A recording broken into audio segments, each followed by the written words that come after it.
Hi guys, నేనే మీ కళ్యాణ్ జరస్. Welcome back to Bujjamma lifestyle 1119. ఈ వీడియో ఏంటంటే, నాకు 1 వీక్ హెల్త్ బాగాలేదు కదా, అప్పుడప్పుడు తీసిన వీడియోస్ అనేవి మీతో షేర్ చేసుకోబోతున్నాను. మెయిన్లీ ఏంటంటే, ఇంట్లో ఒక ఆడదానికి బాగోలేకపోతే ఇన్ని ప్రాబ్లమ్స్ ఇన్ని ఫేస్ చేయాలా, లైక్ అంటే ఇలా ఉంటుంది ఇంటి పరిస్థితి, పిల్లల పరిస్థితి అనేసి ఈ వీడియోలో షేర్ చేయబోతున్నాను. మెయిన్లీ నేను సోషల్ మీడియాలో ఉన్నాను కదండి, అలాగో యూట్యూబ్ అనేది తనీష్ ప్రతి ఒక్కటి కూడా, అమ్మ ఇది నీకు బాగాలేదు కదమ్మా, ఈ సాడ్ డేస్ కూడా నీకు గుర్తుండాలి అంటే వీడియోస్ తీయాలని తనీష్ అయితే వీడియో షూట్ చేశాడు.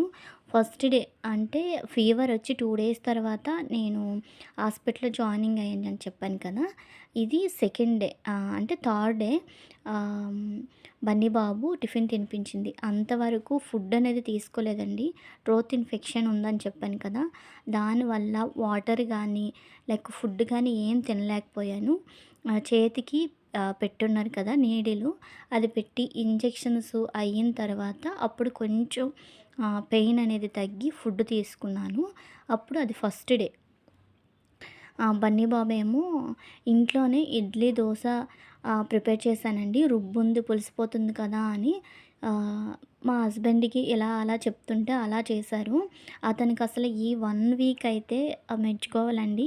ఒక జెంట్ అయ్యుండి ఇవన్నీ చేయడం అంటే, ఒకరి హెల్ప్ లేకపోతే ఇంట్లో పరిస్థితి ఇలా ఉంటుంది. మెయిన్లీ ఒక లేడీ ఇంట్లో ఒక ఆడదానికి బాగాలేకపోతే ఎలా ఉంటుందా అనిపించింది. నెక్స్ట్ డే అయితే ఇల్లు చూడలేకపోయానండి అస్సలు. లేవలేకపోతున్నాను కానీ ఇంటి పరిస్థితి చూస్తే అస్సలు ఎలా ఉందంటే, ఒక చెత్త ఏరియా ఉంటుంది కదా, డంపింగ్ యార్డ్, అలా అంతలా అయిపోయింది. పాపం అతను కూడా 3 పూట్ల నాకు ఇంజెక్షన్స్కి తీసుకెళ్ళి మళ్ళీ రిటర్న్ వచ్చి ఇంట్లో పిల్లలకి ఫుడ్ ప్రిపేర్ చేసి మళ్ళీ వాళ్ళకి ప్లేట్లలో పెట్టి ఆ ప్లేట్లు మళ్ళీ సింక్లో పెట్టి, రియల్గా చెప్పాలి అంటే ఇంకా జెంట్స్ అంటే అన్నం తిండి ప్లేట్ కూడా తీయరండి. అటువంటిది మొత్తం అతను చేయడం అనేది అసలు రియల్లీ గ్రేట్ అనిపించింది ఈ 1 వీక్ కూడా. నెక్స్ట్ వీక్ అయితే నెక్స్ట్ డే ఇల్లంతా క్లీన్ చేశానండి. కొంచెం రిలీఫ్ ఇచ్చింది, అంటే నిల్చోగలుగుతున్నాను ఆ నెక్స్ట్ డే అలా. నెక్స్ట్ అయితే ఇక్కడ బన్నీ బాబుకి తనీష్కి మా హస్బెండ్ గుడ్డు అనేది కుక్ చేసి పెట్టారండి ఎలానో ఒకలాగా. నెక్స్ట్ అయితే వంటగదిలో చూపించాను కదండి, అది ఎప్పుడు చావలాగా మా పక్కింటి అమ్మాయి చేసింది. సహాయం చేయడానికి బంధువే కావాల్సిన అవసరం లేదండి. బంధువులు కూడా కొన్ని టైంలో మనకి అవైలబుల్గా ఉండకపోవచ్చు, హెల్ప్ చేయకపోవచ్చు, కానీ పక్కనున్న వారు మాత్రం హెల్ప్ చేస్తారు. అలా సింక్లో గిన్నెలన్నీ చూసారు కదండి, ఇవన్నీ కూడా తను చక్కగా అస్సలు కొంతమందికి అయితే ఫీలింగ్ ఉంటుంది, సొంత వాళ్ళుగా ఉంటుంది, వాళ్ళ ఇంటికి వెళ్ళి మనం చెయ్యాలా, హెల్ప్ చేయాలా, మనకు బాగాలేనప్పుడు చేయలేదు కదా మనం ఎందుకు చేయాలని. అటువంటిది ఇప్పుడు సింక్లో గిన్నెలు చూపించాను కదండి, అవన్నీ కూడా నీట్గా క్లీన్ చేసి పెట్టేసింది. నెక్స్ట్ వేపుడు జాబా, నాకు నోరు కొంచెం చెప్పాను కదండి తినలేకపోతున్నానండి, పల్చగా చేస్తే తింటానని, అది కూడా చేసి పెట్టింది. రియల్లీ థ్యాంక్స్ గంగ, తన పేరు గంగ, చాలా హెల్ప్ చేసిందండి. ఒకవేళ తను ఈ వీడియో చూస్తుందో లేదనేది నాకు తెలియదు, తన సబ్స్క్రైబరో కూడా నాకు తెలియదు, కానీ నాకు బాగా హెల్ప్ చేసిందండి. అంటే సొంత వాళ్ళు కూడా ఇప్పుడు ఏంటంటే, ఎందుకు హెల్ప్ చేయాలి, తను యూట్యూబ్లో వీడియోస్ అప్లోడ్ చేస్తుంది కదా, బాగానే ఉంటుందిలే, తన పని చేసుకుంటుంది అనుకుంటారు. అటువంటిది తను వేరే అమ్మాయి అయ్యుండి నాకు అంత హెల్ప్ చేసిందండి. మామూలుగా అయితే ఏదైనా చేసి పెట్టడానికి ఇప్పుడు అంతగా ఇంట్రెస్ట్ చూపించరు. అటువంటిది చక్కగా వచ్చి ఇల్లంతా ఊడ్చేసి గిన్నెలన్నీ క్లీన్ చేసి నెక్స్ట్ నాకు కూడా ఫుడ్ ప్రిపేర్ చేసి పెట్టిందండి. రియల్లీ నాకైతే ఇటువంటి వాళ్ళు కూడా ఉంటారా అనిపించింది. నేను కూడానండి ఏమో హెల్ప్ చేయగలనో చేయలేనో తనకి బాగాలేనప్పుడు, అటువంటిది చక్కగా హెల్ప్ చేసి వెళ్ళేటప్పుడు కూడా జాగ్రత్త అని చెప్పేసి వెళ్ళింది. అంతలా హెల్ప్ చేసిందండి. ఈ రోజుల్లో ఏంటంటే తనకి ఎందుకు హెల్ప్ చేయాలనే రోజులు ఇవి. అటువంటిది అంటే నాకు ఇంకా మాటలు రావట్లేదండి తన గురించి చెప్పడానికి, అంత బాగా అన్నీ హెల్ప్ చేసి పెట్టింది. అందుకే అంటారండి కష్టాల్లో ఉండేటప్పుడు బంధువులే అయినవసరం లేదు. ఫ్రెండ్స్ ఉన్నా, పక్కింటి వారున్నా సరిపోతుంది అని. నాకు ఈ విషయంలో అయితే అర్థమైందది. నెక్స్ట్ వచ్చేసరికి నెక్స్ట్ డే చూసారు కదండీ! తను అన్నీ సర్దేసి వెళ్ళింది. నెక్స్ట్ డే ఇంకా థర్డ్ డే నాకు బాలేకపోయింది. థర్డ్ డే మళ్ళీ ఇల్లంతా ఇలా గందరగోళం అయిపోయింది.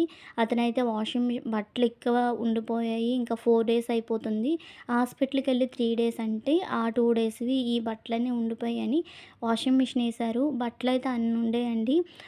ఒక్క హ్యాండ్‌తో మడత పెట్టలేను. నెక్స్ట్ మడత పెడితే మళ్ళీ ఒళ్ళు అలడం వల్ల మళ్ళీ ఫీవర్ వచ్చేసేది. ఒకవేళ ఇల్లు ఊడడం అవేవి చేసినా అందుకే అలా వదిలేసేదాన్నండి. నెక్స్ట్ ఇక్కడొచ్చేసరికి బట్టలు అలా చూసారు కదా! ఆహ్ తనీష్ కూడా ఇంట్లోనే ఉన్నాడు. హోమ్ సిక్ హాలిడేస్ ఇచ్చారు తనీష్‌కి. వర్క్ అయితే చేసుకుంటున్నాడండి. అది మీకు చూపిస్తున్నాను. తనీష్ రైటింగ్ ఒకసారి చూస్తారని తెలుగు హోంవర్క్ ఉంటాయి కదా! విభక్తులు అని అవి ఇచ్చారంట. అవి చేసుకుంటున్నాడు. నాన్న డాడీకి అస్సలు ఏం ఇబ్బంది పెట్టొద్దు. చక్కగా మీరు హోంవర్క్ చేసుకోండి అనేసంటే ఆళ్ళిద్దరూ అయితే చక్కగా హోంవర్క్ చేసుకున్నారండి. మెయిన్‌లీ బన్నీ అయితే నాకు హెల్త్ బాగోలేకపోవడం వల్ల బన్నీ కూడా వెళ్ళలేదండి. బన్నీ స్కూలుకి ఒక్కొక్కసారి వెళ్ళేవాడు కాదు. టైంకి ఫుడ్డు ప్రిపరేషన్ ఉండేది కాదు. ఇల్లు కూడా క్లీన్‌గా ఉండేది కాదు. అంటే ఒక ఇంట్లో ఆడదానికి బాలేకపోతే ఇలా ఉంటదండి. హెల్ప్ చేసిన వాళ్ళు కూడా లేకపోతే. మెయిన్‌లీ నాకున్న డిసీజెస్ ఏంటంటే ఒక 6 అండి. Blood infection, urine infection, malaria, typhoid, next ట్రోత్ infection ఇన్ని ఉండడం వల్ల 103 ఫీవర్ వల్ల నేను హాస్పిటల్‌లో జాయినింగ్ అయిపోవాలి. కానీ ఇవన్నీ మేనేజ్ చేయలేను నేను. పిల్లలు చిన్నోడు స్కూలు, పెద్దోడేమో ఇంటికొచ్చున్నాడు. వీళ్ళందరినీ హాస్పిటల్‌కి తీసుకురావడం అవసరమా అనిపించి నేను 3 రోజులు కూడా అంటే 3 పూటలు కూడా ఇంజెక్షన్‌కి తీసుకొచ్చేస్తాను బైక్ మీద అని అతనితో మాట్లాడేశారు డాక్టర్ గారితో. అలా అని నేను బెడ్ తీసుకోలేదండి. ఇంటికొచ్చేసేదాన్ని. అలా అండ్ ఫేస్ చేశాను. మెయిన్‌లీ నాకు తల దువ్వడానికి ఒక వ్యక్తి ఉంటే బావున్ను.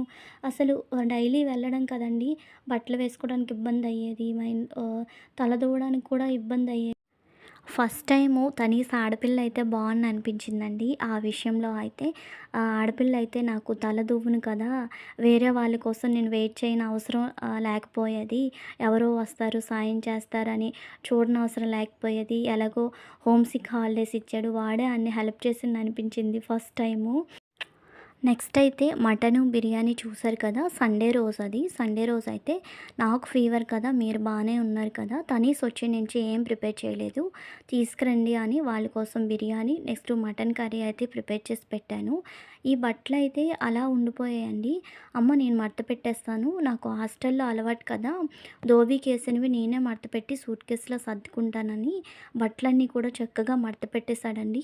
మడత పెట్టేసి నెక్స్ట్ వీడియో కూడా వాడే చక్కగా షూట్ చేసుకున్నాడు ట్రైపాడ్ పెట్టి. ఆహ్, ఆ మడత పెట్టుకున్న తర్వాత ఇలా చిన్న వీడియో క్లిప్ తీశాను. ఈ వీడియో అయితే నేనే తీశానండి టీ తాగుతూ. ఈ పోస్ట్ చేసిన వీడియోస్ అన్నీ కూడా ఏ ఒక్క రోజు కాదండి. ఒక్కొక్క రోజు నాకు బాగోలేనన్ని రోజులు కూడా ఒక్కొక్క రోజు ఒక్కొక్క వీడియో తీసినవి. అయితే మనం హెల్ప్ చేయాలి అనుకుంటే ఎలాగైనా పాసిబుల్ అవుతుందండి. ఒకవేళ హెల్ప్ చేయకూడదు అనుకుంటే ఈ పనుంది, ఆ పనుందని వంకలు పెడుతుంటామంట. అలా చిన్న కిడ్స్‌తో మా పక్కింటి అమ్మాయి కానీ నాకు హెల్ప్ చేసింది. మనం ఒకరికి హెల్ప్ చేయడంలో తప్పు లేదండి. ఆ హెల్ప్ అనేది మనకి ఎప్పటికైనా హెల్ప్ అవుతుంది. ఇది మండే రోజు ఎర్లీ మార్నింగు దొండకాయ కర్రీ, రైస్ అయితే పెట్టేశాను. దీని తర్వాత ఇంజెక్షన్స్‌కి లేట్ అయిపోతుందని ఎళ్ళిపోయానండి. వీడియోని ఇంతటితో ఎండ్ చేసేస్తున్నాను. ఐ హోప్ ఈ వీడియో మీ అందరికీ నచ్చిందనే అనుకుంటున్నాను. ఈ వీడియో కనుక మీకు నచ్చితే లైక్ చేయండి, షేర్ చేయండి. మరిన్ని వీడియోల కోసం మన ఛానల్‌ని సబ్స్క్రైబ్ చేయండి.